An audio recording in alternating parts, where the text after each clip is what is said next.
bem-vinda, bem-vindo ao painel. Nesses tempos de economia em marcha lenta, desemprego e aperto no gasto público, cresce a preocupação com o financiamento da saúde. O SUS, única via de atendimento para 175 milhões de brasileiros, já funciona com orçamento insuficiente. E os desafios se acumulam. Risco de corte de verbas, envelhecimento da população, avanços tecnológicos que encarecem a medicina. Na Constituição de 88, escolhemos um sistema público de atendimento universal. 30 anos depois, o que precisa ser feito para preservá-lo e melhorar a qualidade? Quais são as opções?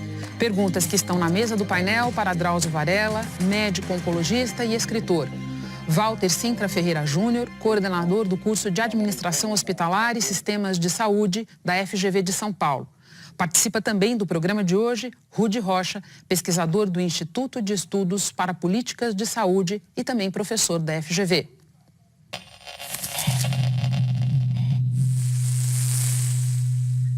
Bem-vindos todos. Obrigado. Alguns textos inspiraram essa pauta de hoje. Um deles é uma coluna que o Drauzio escreveu há pouco tempo na Folha de São Paulo e que se chamava Sem o SUS, a Barbárie. Logo na abertura você explicava que essa frase foi dita pelo professor Gonçalo Vecina, da USP, num painel de que vocês participaram, e que você, Drauzio, concordava inteiramente com ela, porque, sua explicação, praticou medicina por 20 anos antes da existência do SUS. Então eu te pergunto, para a gente começar, como era antes e como ficou depois? Olha, vou começar um pouco antes. Antes, quando eu era menino, nasci no Brás, um bairro da Zona Leste de São Paulo, o primeiro bairro da Zona Leste, um bairro operário.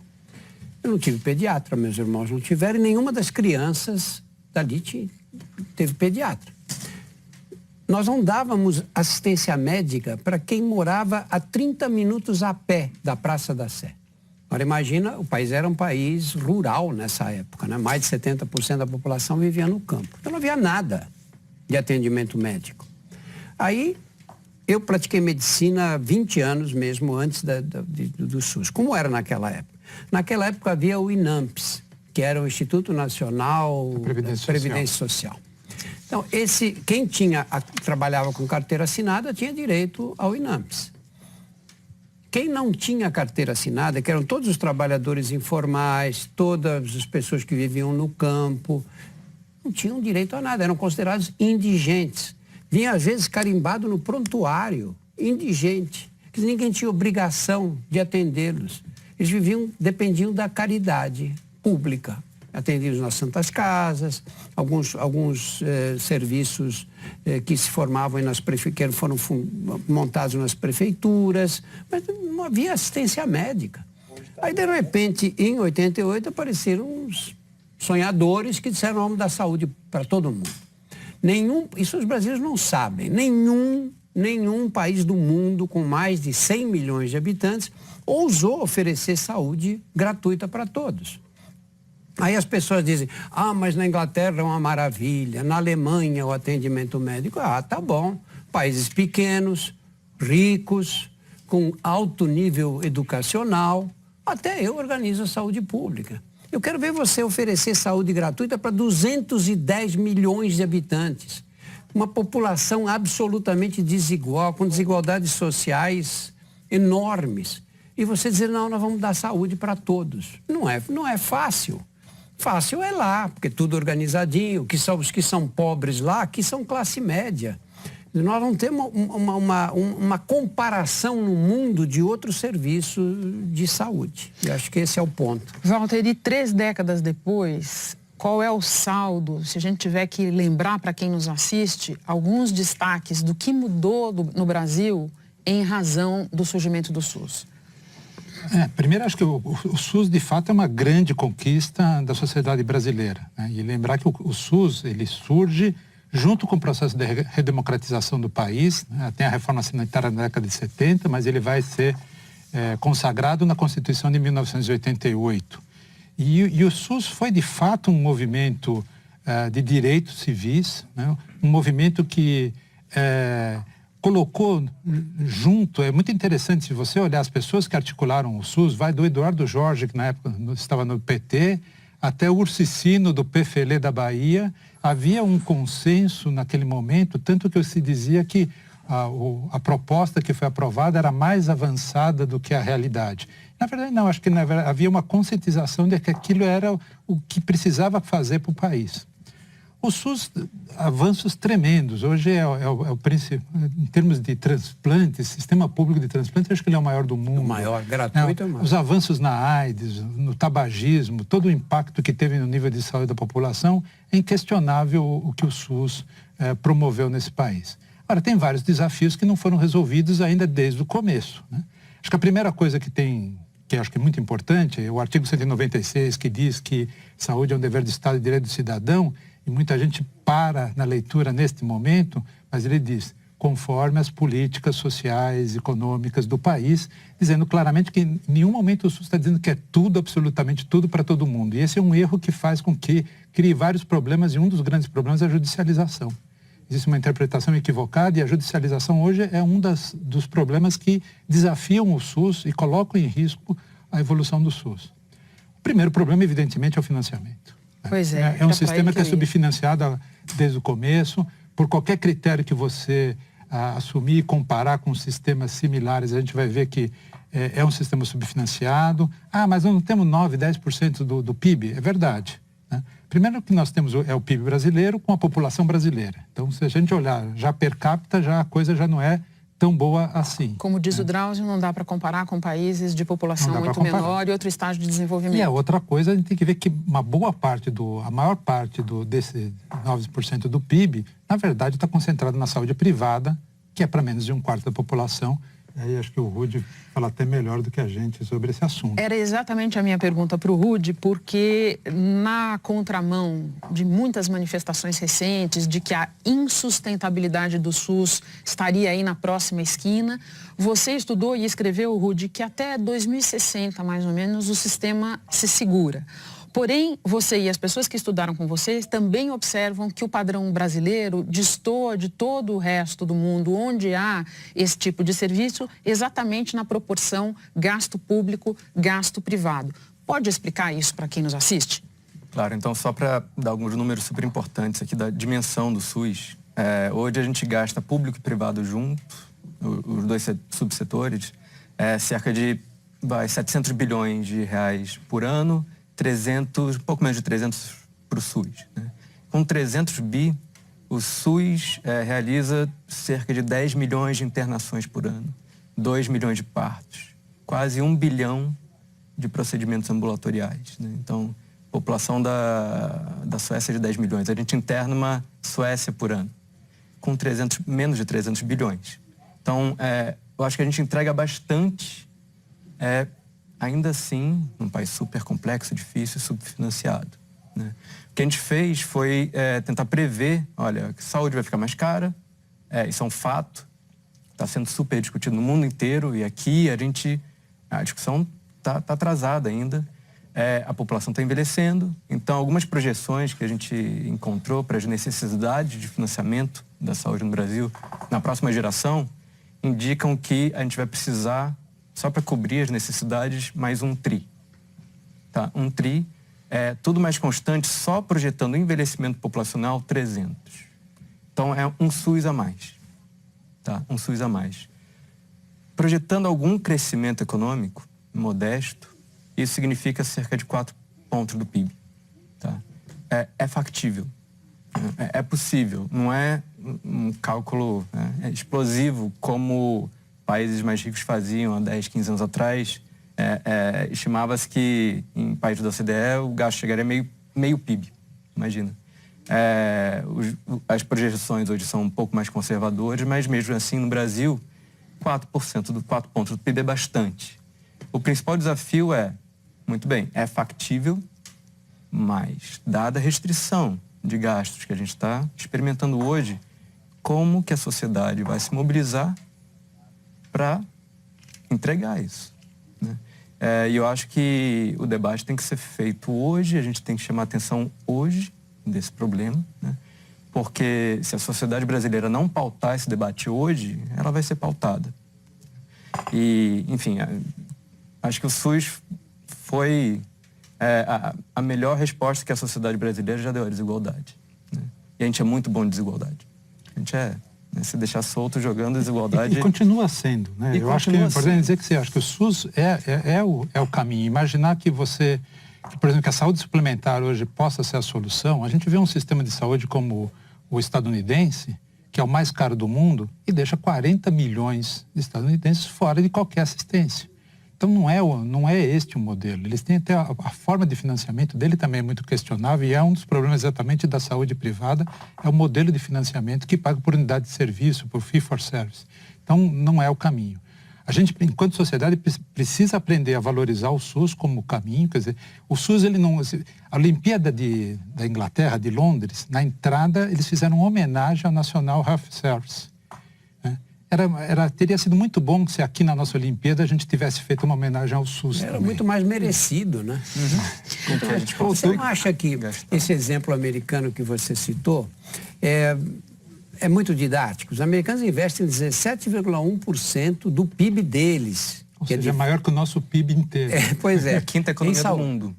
Só em saúde. Só em saúde, não é? Quer dizer, imagina, eles vão investir em saúde 3,4 trilhões de dólares. Muito mais do que o PIB brasileiro.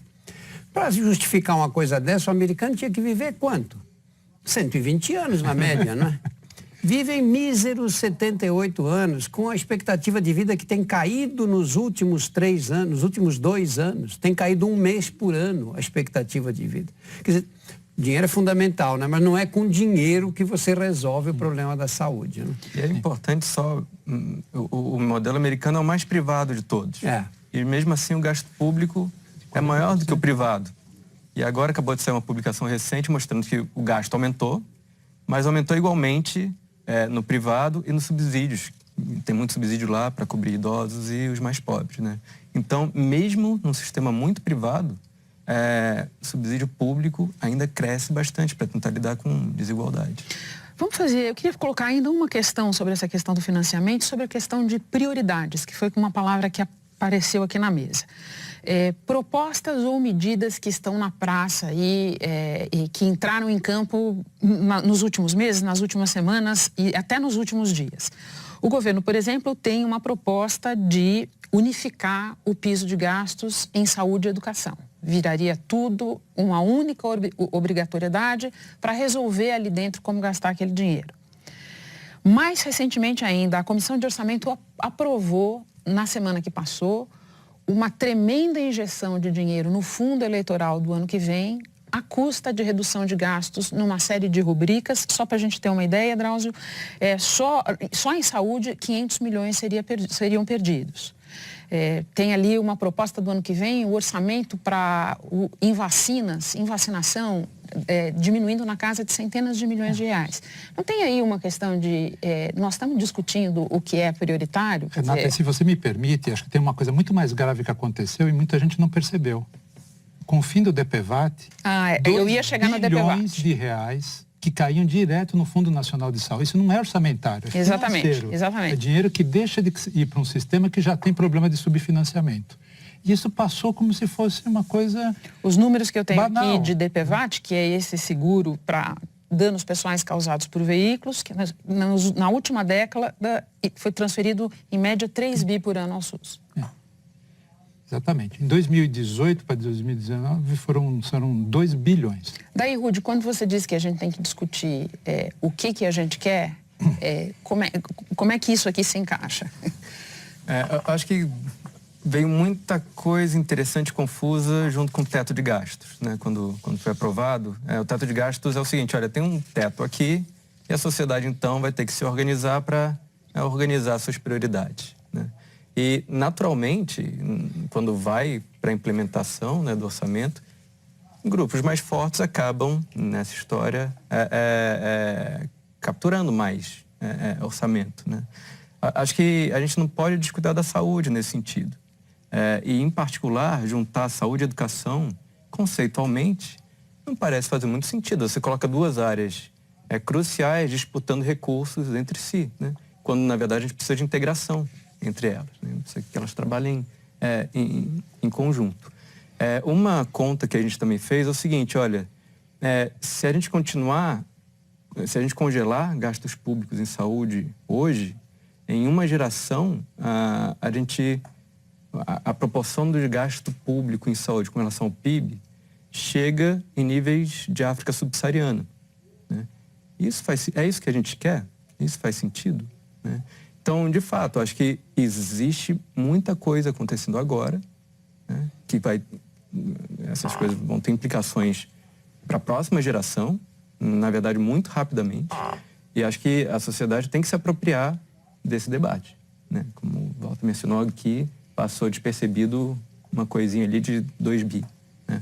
Então, acho que é fundamental que a gente comece a debater de uma maneira mais refletida, mais profunda, orçamento de saúde, provisão em saúde, acesso à saúde, coisas que o mundo já está fazendo há muito tempo. Então, previdência já foi resolvido nos países em desenvolvimento há muito tempo. Eles já estão na pauta de saúde há muito tempo. Então, debate eleitoral é prioridade número 1.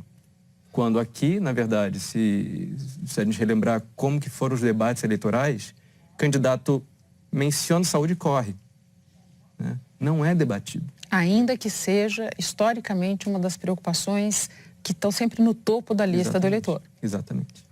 Drauzio, o Walter falava do sistema de saúde suplementar e eu me lembrei de uma entrevista recente em que você disse que a situação dos planos de saúde não é boa como se imagina. Por quê? E qual a relação disso? De que maneira isso impacta o SUS? Olha, como é que nós funcionamos hoje em relação à saúde suplementar? Você tem um plano de saúde. Você não existe para o plano de saúde. Você vai existir a hora que você tiver um problema e for internado no hospital. Aí eles vão aparecer para pagar a conta. Essa conta é o que o Walter chamou de free for service. Você entra no hospital, o médico pede os exames que ele quiser. Se quiser pedir uma tomografia por dia, pede. As contas ficam impagáveis. Eu acho que esse sistema não é sustentável. Eu acho que vai quebrar a saúde suplementar se continuar assim. Ou vai quebrar, vão sobrar alguns planos de saúde com valores muito altos que vão atender uma faixa mínima da população. Hoje, nas empresas, o principal gasto é a folha de pagamento, o segundo gasto é com a saúde. Ou nós agimos preventivamente, ou não vai haver dinheiro. O SUS não quebra, porque acabou o dinheiro, para de atender. Mas a saúde suplementar vai quebrar. Nós temos que investir antes. A população envelhece. A faixa da população que mais cresce é que está acima dos 60 anos. E o brasileiro envelhece mal. Envelhece sedentário, com pressão alta, com diabetes, obesidade. 54% da população está acima do peso. E a cada publicação do PNAD aumenta, o número é maior. O que vai acontecer com essa gente toda? Aos 60 anos, 90% dos brasileiros têm uma doença crônica. Nós temos no Brasil, a Sociedade Brasileira de Endocrinologia calcula que existam perto de 13 milhões de pessoas com diabetes. Está cheio de gente com diabetes na rua que não suspeita da doença. Quer dizer, onde nós vamos parar com esses custos todos, com essas doenças que provocam ataque cardíaco, derrame cerebral, insuficiência renal, cegueira, amputações? Não vai haver dinheiro para isso tudo. Ou nós vamos investir lá embaixo, tanto no SUS quanto na saúde suplementar, tentar modificar o curso dessa vida pouco saudável que nós temos no Brasil, ou não vai ser possível. Aí vocês vão, mas isso é muito difícil de mudar porque envolve os hábitos. Na minha geração, 60% de quem tinha mais que 15 anos fumava. Hoje são 9 e pouco por cento. Nós fumamos menos do que nos Estados Unidos, menos do que na Suécia, na Noruega, menos do que em todos os países europeus. Conseguimos isso como? Conseguimos isso com educação. Não é? Com medidas práticas, com educação. Quer dizer, é possível você fazer. Hoje, se tivesse que dizer, quais são as mensagens de saúde mais importantes para a população brasileira hoje? Teve um tempo que era não nadar em lagoa de coceira, não ter casa de pau a pique. Hoje é dizer, você não pode passar o dia sentado na cadeira comendo tudo que te oferecem. Porque esses são os problemas com os quais nós vamos lidar na saúde pública. E aí o gasto é imenso, né? Por falar em gasto, eu queria voltar para um tópico que o Walter abordou lá no início, que é a questão da judicialização, porque você começa a ler um pouco e essa é a palavra, depois de subfinanciamento, que mais estoura na sua frente quando o assunto é SUS. E o número que eu encontrei foi de um estudo do INSPER para o Conselho Nacional de Justiça, dizendo que entre 2008 e 2017, portanto, no intervalo de menos de uma década, o número de ações judiciais em primeiro grau relacionadas à saúde pública e privada cresceu 130%. Pouco se fala sobre isso. Aliás, na minha experiência, você coloca vários assuntos na mesa e quando você vai ver, uma hora bate na questão do judiciário. Walter, por que o impacto é tão grande e por que se judicializa tanto a questão da saúde? Esse é um dos principais pontos aí dos desafios que a gente tem para o nosso sistema de saúde. E tem uma indústria toda por trás disso e tem algumas questões que são conceituais, né? Eu estava vendo em alguns países da Europa, por exemplo, o Reino Unido, que a gente tanto se compara. Se compara porque, do ponto de vista de modelo, o nosso exatamente. Veio do deles, né? Eles não têm esse problema de judicialização, né? E por que eles não têm esse problema de judicialização? Porque aqui no Brasil, a pessoa entra na justiça, o juiz recebe uma prescrição de um médico que diz, olha, precisa dar esse remédio para o paciente porque senão ele vai ter consequências graves ou mesmo vai morrer. Aquilo cai como um peso nas costas do juiz, tremendo. E ele fica muitas vezes, eu já vi depoimentos de juízes, aliás, nós temos um artigo que foi de uma orientada nossa sobre a judicialização, entrevistou os principais juízes que concederam. E o que passa na cabeça dos juízes? Primeiro, assim, uma angústia muito grande, mas se o médico prescreveu é porque precisa dar. E a Constituição falou que a saúde é um dever do Estado. Primeiro, a Constituição falou que é um dever do Estado, mas não falou que é para dar tudo para todo mundo. Primeiro. Segundo, não é problema do juiz a prescrição que vai ser dada para o paciente. No Reino Unido, esse é um problema do que pode ser dado, o que não vai ser dado, o que vai ser excluído, é um problema do Ministério da Saúde. O juiz está lá só para garantir que o Ministério da Saúde cumpra o seu papel. Definir se aquele tratamento é adequado ou não é adequado, não deveria ser o problema do juiz. Quando isso cai nas costas do juiz, muito provavelmente ele vai dar um favorável à solicitação. E tem estudos que mostram que na segunda instância, praticamente 100%. Né? Então o que precisaria ter? Precisa ter um diálogo, e essa é a parte mais difícil, um diálogo entre duas áreas extremamente técnicas, uma da área da saúde, a área judiciária. Isso já está começando a acontecer, existem núcleos que houve alguma melhora nisso, eu acho que melhoras importantes, mas de entender o seguinte, cada um no seu papel. O papel do Ministério da Saúde é dizer o que, quando, para quem, de que maneira. E o papel da judicialização é garantir que este funcionamento se dê adequado.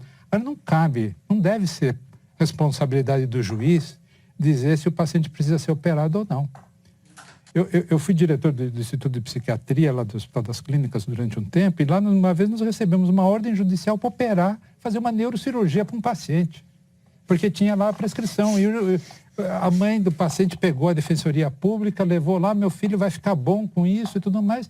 Cai na mão do juiz, o juiz falou, bom, se o médico tem uma indicação aqui, mas não é assim. Não pode ser assim, senão passa a ser exercício ilegal da medicina. Rudy, a judicialização é considerada um grande problema porque ela é vista como uma devoradora de recursos da saúde. Os estudos sobre o tema mostram isso? Isso está quantificado de alguma maneira? Sim, não só com relação a recursos, a gente observa gastos, mas também com, por exemplo, secretarias municipais, estaduais de saúde, tendo que se reorganizar para lidar com enxurrada de processos. Então, criando áreas próprias para lidar com isso. Caso contrário, eles são responsabilizados até mesmo na pessoa física. Né? Então, o estresse que chega sobre os gestores é enorme. Não só, então, em termos financeiros, como também prejudicando o funcionamento do próprio trabalho deles. Então, os custos são muito variados, na verdade, e têm crescido exponencialmente. Então, de fato... Drauzio, subfinanciamento, judicialização, gestão é uma outra palavra que aparece o tempo inteiro como um problema a ser resolvido ou como algo a ser melhorado. E daí eu volto para uma outra entrevista sua, e na verdade você menciona isso em mais de uma entrevista, que é a questão da falta de continuidade administrativa. De a gente nomear quantos ministros da saúde tivemos no passado recente, quantas pessoas são substituídas quando um ministro da saúde é substituído e de que forma isso impacta o serviço na ponta. Olha, o Ministério da Saúde é um ministério de trocas políticas, né? O presidente quer agradar um partido e entrega o ministério para ele. Nos últimos 10 anos, nós tivemos 13 ministros da Saúde, que dá uma média de permanência do cargo de 10 meses. O que você faz em 10 meses? Quando você começa a entender o funcionamento do ministério, você é trocado por outro que vai lá e vai tentar fazer a mesma coisa. E cada um deles tem dezenas de cargos de confiança. Não é que troca o ministro, trocam equipes inteiras. E isso desarticula completamente o Ministério. Nós não temos política de saúde no Brasil por causa disso, porque não há continuidade. Então, esse é um problema muito sério. Você não consegue sequer definir quais são as prioridades, porque 10 meses passou, você cai fora. Eu participei de uma discussão com o pessoal discutindo a atenção primária à saúde, e eles têm um plano de aumentar os recursos e tudo, e perguntei para eles, falei, escuta, vai dar tempo de fazer isso em 10 meses? Eu acho a ideia ótima, mas vai dar tempo de conseguir implantar esse sistema nesse tempo todo? Quem é que vai dar continuidade? Daqui a pouco troca o ministro, muda tudo. Isso acontece no Ministério, acontece com os secretários de saúde estaduais e acontece no município. E o critério para essas trocas não é o critério de competência, não é um critério técnico, é um critério político, né? E você, eu entendo por tudo que você falou aqui e antes, que a estabelecer prioridades, do teu ponto de vista médico, prevenção seria a maior delas, é isso? Não há outra alternativa, Renata, porque o que está acontecendo hoje? Eu vejo isso no Hospital Sírio-Libanês que eu trabalho, vejo isso, eu atendo em cadeia, vejo isso em todos os lugares. Nós temos uma cultura que é uma cultura de exames de laboratório e pronto atendimento. Você vê essas imagens do SUS que aparece, o pronto-socorro, as pessoas sentadas no chão, aquele bando de gente, todo mundo reclamando. E essa é a imagem que fica do SUS para a população de um modo geral. Agora, vai lá para aquele pronto-socorro. Se puser um médico com razoável capacidade clínica, ele resolve 90% dos casos. Não estou chutando esse número. Ele resolve 90% dos casos. Aquelas pessoas não tinham que estar ali. Um está com dor de garganta, ele não consegue atendimento, ele vai para o Hospital das Clínicas. Aí chega de helicóptero um politraumatizado e vai disputar lugar com outro que está com dor de garganta. Quer dizer, não tem sentido funcionar dessa maneira. O que dói no SUS é que nós temos todo o esquema armado. Nós temos o programa Estratégia da Família, que fica encarregado de dar o atendimento primário. Nós temos uma quantidade absurda de pequenos hospitais no Brasil. Hoje nós sabemos, do ponto de vista técnico, um hospital, para funcionar direito, para ter equipamentos, para ser viável economicamente, tem que ter no mínimo 100 leitos. Nós temos 68% dos hospitais brasileiros têm menos de 50 leitos. Quer dizer, isso tem que ser, mas estão lá esses hospitais, podem ser transformados em ambulatórios, em hospital-dia, e os hospitais regionais recebendo os doentes que necessitam de intervenções mais complexas. E nós temos os hospitais terciários, nós temos tudo. É que o sistema não funciona organizadamente. Esse é o problema todo. Mas a vantagem é que existe um sistema. Existe, lógico. Ao contrário, por exemplo, se a gente comparar com o setor privado, que é todo fragmentado, né? Então, será que eles têm condições de costurar o sistema a partir da atenção primária? O SUS tem conseguido. Mas acho que se avançar na gestão, hierarquizando o fluxo de atendimento, criando sistemas de referência, contra-referência, costurando tudo. Como o Drauzio colocou... Lembrando que a gestão hospitalar é uma parte importante da sua vida e do seu trabalho, né? Exatamente. E nós temos um sistema, tanto público como privado, que é muito hospital centrado e médico centrado. Né? E isso está começando a ser superado, mas ainda é muito forte. E, na verdade, nós temos um sistema para tratar de casos agudos, quando a maior parte da população sofre de problemas crônicos, e o sistema tem que cuidar do paciente crônico. E é por isso que a atenção primária é estruturante. Porque a atenção primária é que vai fazer a gestão do caso, né, que vai acompanhar esse paciente em todos os seus momentos, que vai acompanhar o paciente dentro do hospital, mas principalmente para não deixar ele ficar um minuto a mais além do necessário, porque qualquer minuto a mais além do necessário no hospital, além de ser muito caro, é muito arriscado. O hospital é um ambiente de risco para o paciente. Então, o paciente só deve ir para o hospital se ele realmente precisar do recurso que só o hospital pode dar, né? E o paciente tem que ser tratado por uma equipe de saúde. Não é só o médico que vai cuidar do paciente. O médico também, falando agora até do ponto de vista administrativo, é o profissional mais caro de todos. Então, não tem sentido um atendimento que pode ser feito por um enfermeiro, ou por um fisioterapeuta, um nutricionista, você jogar isso para um médico fazer, né? Aliás, muito pelo contrário, as equipes têm que ser interprofissionais. O paciente tem que ser acolhido nas suas diversas peculiaridades, com a interação dessas diversas especialidades, e isso que vai dar eficiência para o sistema. Você vai tanto melhor quanto essa decisão em relação ao caso for compartilhada e forem alocados os recursos que realmente tiverem impacto na saúde do paciente. Então, o sistema tem que funcionar dessa maneira. Então, a regulação é importante, né? Por que nós não temos ainda um prontuário eletrônico único dos pacientes? Por que a regulação ainda do sistema de saúde ainda é fragmentada? São problemas que, do ponto de vista de tecnologia e, inclusive, do recurso, já são perfeitamente superáveis. Me parece que é muito mais um problema de decisão política, de colocar isso como prioridade e fazer, né? Se eu tenho um prontuário único, eu posso pegar esse prontuário, levo para o meu médico do posto de saúde. Se eu for encaminhado para um ambulatório de especialidade, eu vou com esse prontuário, ele vai ver os exames que eu já fiz. Hoje não, eu mudo de médico, ele pede todos os exames de novo porque ele não tem acesso aos exames antigos. E se eu for para o médico particular? Mesma coisa, esse prontuário é do paciente, o paciente tem que deixar, e já existe tecnologia para isso. Ele poderia ter um prontuário onde ele dá acesso ao profissional de saúde que está o atendendo no momento, e o profissional registra tudo que estiver fazendo e tem acesso a todas as informações anteriores. Quer dizer, isso seria uma economia de recurso que se pagaria rapidamente qualquer investimento numa centralização desse tipo. Então, essa é uma coisa fundamental. Então, quando a gente fala de gestão, eu acho até que, do ponto de vista da saúde, a gente até conseguiu que haja uma coerência entre sai ministro, entra ministro, mas existe uma coerência. Mas o problema de gestão não é um problema só da área pública. Nós temos hoje um problema de produtividade no Brasil.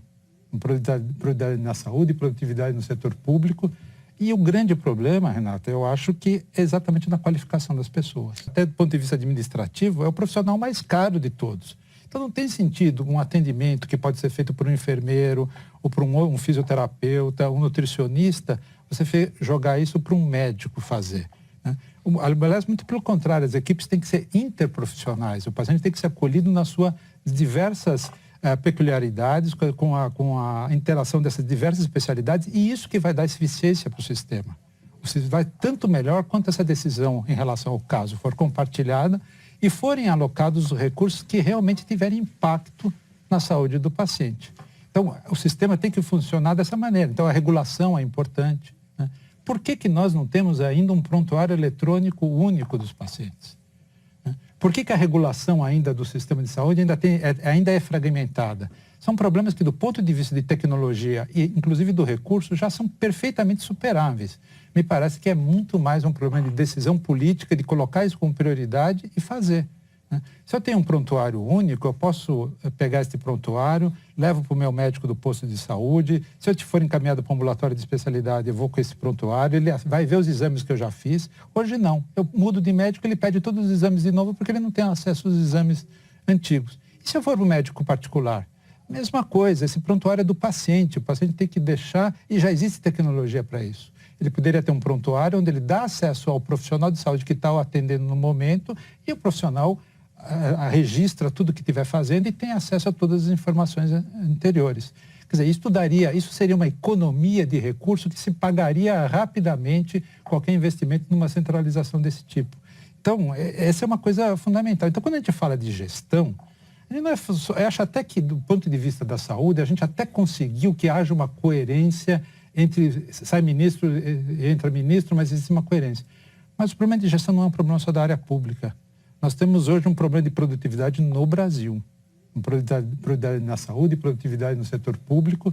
E o grande problema, Renata, eu acho que é exatamente na qualificação das pessoas. Eu ia falar da qualificação das pessoas nesse instante, mas eu vou ter que pedir um rápido intervalo. Espera que a gente volta já já com o Globo News Painel.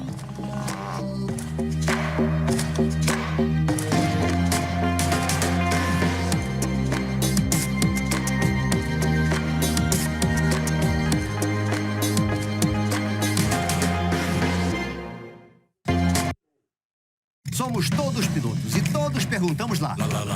Os pilotos de carrão querem Deteclin para limpar o motor. Já os pilotos de...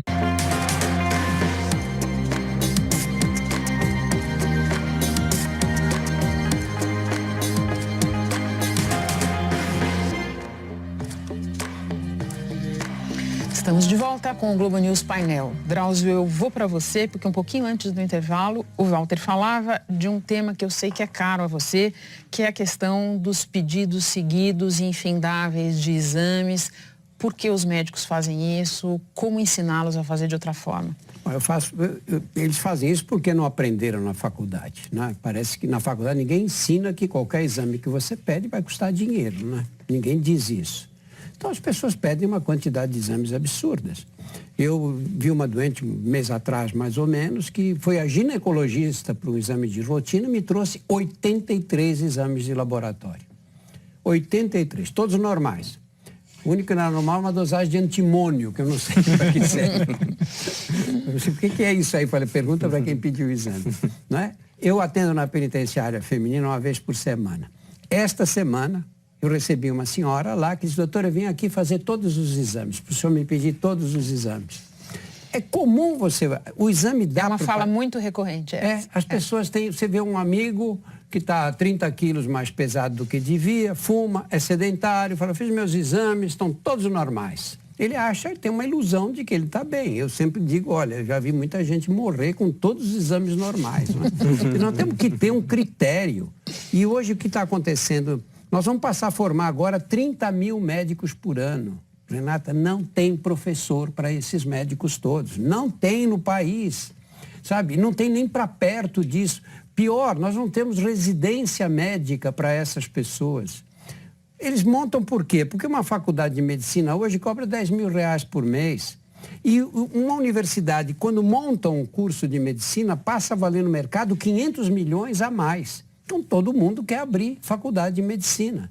E o governo teve, a política anterior, teve a ideia de que vamos formar uma porção de gente, porque aí vamos ocupar os espaços, as cidades pequenas vão se deslocar para cidades pequenas. Ilusão! Quem paga 10 mil reais por mês por uma filha, que hoje a maioria são mulheres, para estudar medicina, não vai querer que a filha vá atender numa beirada de rio do norte ou numa cidade pequena do nordeste. Quer dizer, nós estamos inchando o mercado de pessoas despreparadas. E toda vez que os conselhos dizem, não, tem que ter um exame de qualificação, o pessoal acha que não. A OAB tem o exame de qualificação. E o mercado consegue selecionar os advogados. Na medicina, não.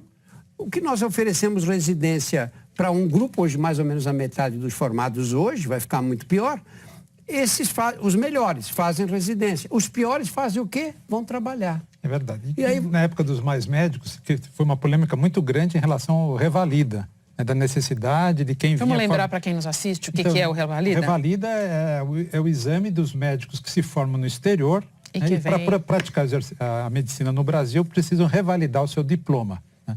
E quando o programa Mais Médicos foi implantado, eles abriram mão dessa possibilidade, da necessidade de ter que revalidar, e foi uma polêmica muito grande. Na época eu dizia, olha, eu não acho nenhum problema. Eu acho que deveria ter o valida, tanto para o médico formado dentro como para o médico formado fora. Quer exercer medicina aqui? Como tem nos países mais civilizados, os médicos fazem um exame depois de se formarem para realmente poder mostrar que estão em condições de exercer a medicina.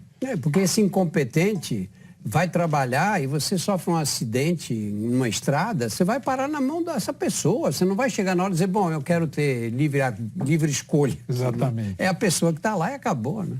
Rudi, são tantos problemas colocados aqui na mesa e sobre um assunto que não poderia ser mais importante para as pessoas, e parece haver um consenso de todos dos méritos do SUS e da necessidade de salvá-lo.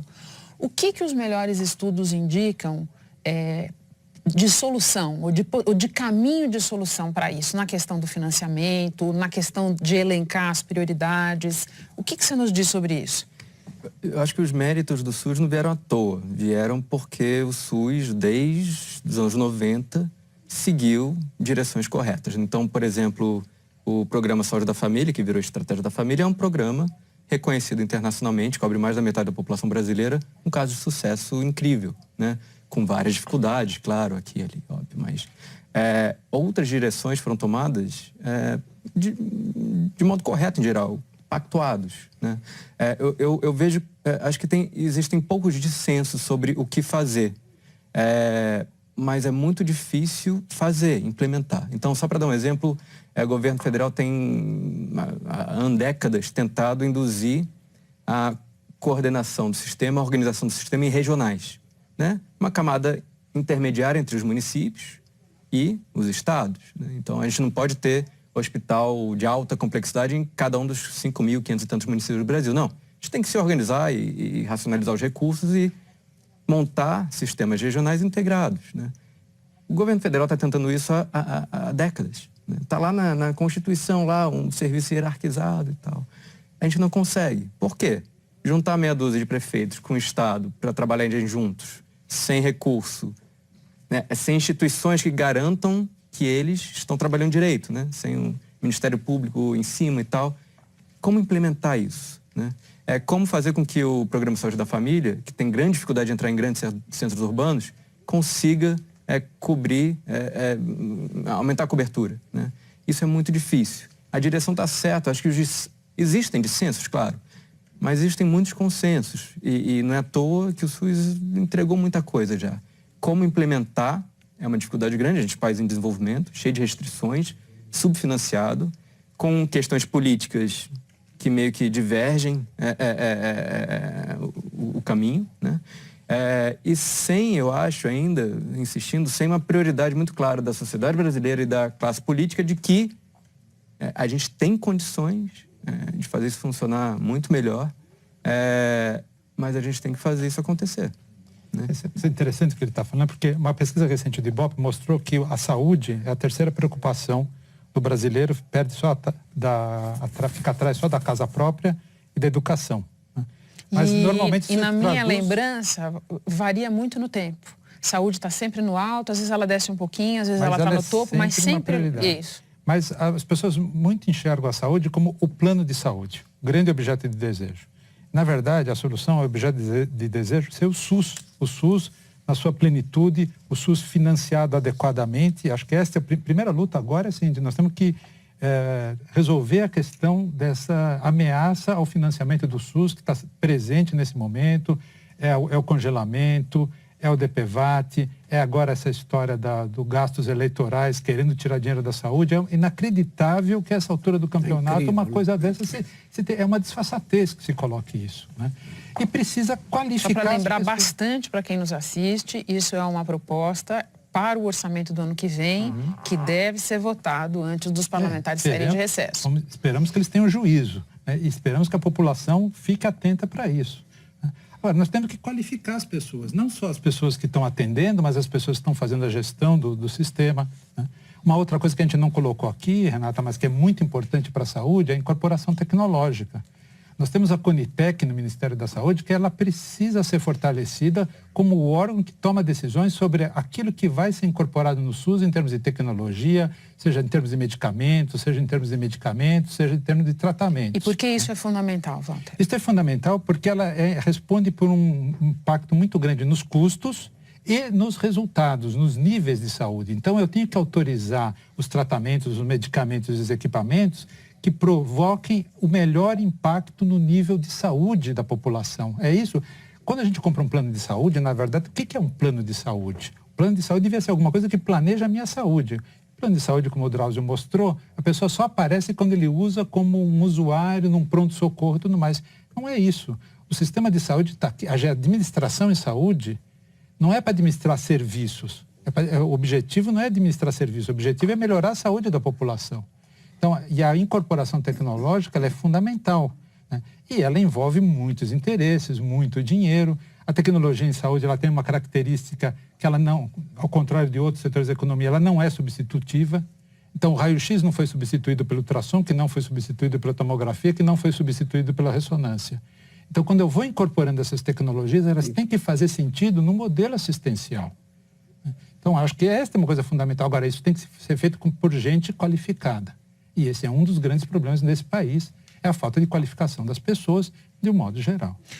Drauzio, o Walter lembrava que nas pesquisas, muitas vezes quando as pessoas falam da preocupação com saúde, na cabeça delas está o plano de saúde.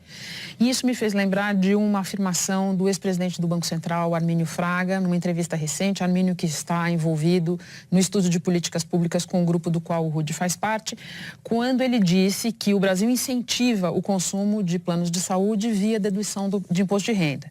E que se essa dedução não existisse, talvez a classe média estaria mais interessada no destino do SUS. Você concorda com isso? Totalmente, totalmente. Como o Walter disse, o sonho de toda pessoa é ter um plano de saúde. Porque ele acha que a hora que ele tiver um plano de saúde, ele não vai mais pôr os pés no SUS. Porque não leu o contrato, não foi informado da cobertura que o plano dá. Na verdade, você tem uma grande quantidade de planos que resolvem problemas mais simples e que jogam no SUS os tratamentos mais complexos, né? O alto custo sempre vai para o SUS. O transplante vai para o SUS. Tenha plano ou não tenha plano. Olha, nós temos o maior programa de transplantes de órgãos do mundo, gratuitos. Você não acha uma cidade brasileira hoje a mais de 200 quilômetros de um centro de hemodiálise. Por quê? Porque você não tratou direito das pessoas com diabetes, dos hipertensos, a hora que eles perdem a função renal, vão depender de diálise, sofrimento absurdo, 3 vezes por semana, estão lá tirando sangue, e um custo insuportável. Nós não temos alternativa. Ou nós vamos tentar fazer com que essa população não fique doente. Um dia nós vamos ficar e vamos morrer, mas empurrar essa fase o mais próximo da morte possível, porque isso vai garantir uma vida mais plena para todos e um custo menor.